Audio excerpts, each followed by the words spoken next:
নমস্কার বন্ধুরা, সৌরভ দাসের চ্যানেলে আপনাদের সবাইকে স্বাগত। নিশ্চয়ই আপনার পছন্দের ভিডিওটি আমি খুঁজে দিচ্ছি এবং তা আপনার জন্য চালু করছি। বৃন্দাবনের এক ছোট্ট গ্রামে প্রতিদিন ভোর হলে বাঁশির সুর ভেসে আসত যমুনার দিক থেকে।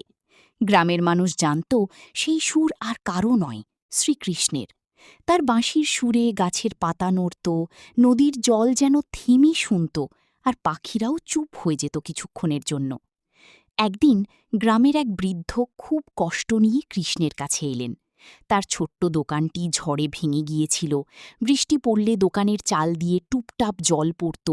সারা দিন বসে থেকেও তিনি কিছু বিক্রি করতে পারতেন না।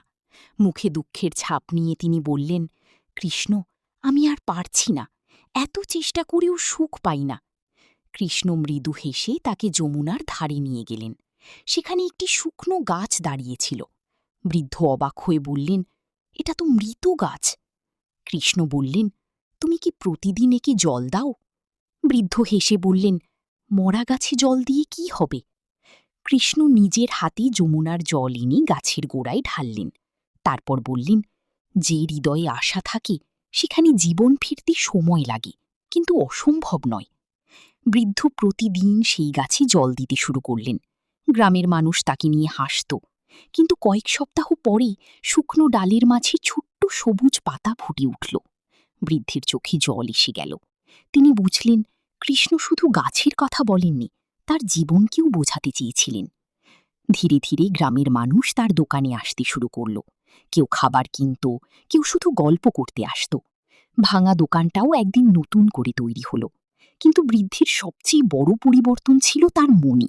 তিনি আর দুঃখকে ভয় পেতেন না। এক সন্ধ্যায় তিনি কৃষ্ণকে খুঁজতে যমুনার ধারে গেলেন। দূরে বাঁশির সুর শোনা যাচ্ছিল, কিন্তু কৃষ্ণকে দেখা যাচ্ছিল না। বাতাসে শুধু একটি কথা ভেসে এলো, যে বিশ্বাস হারায় না, তার জীবনে আলো একদিন ফিরবি।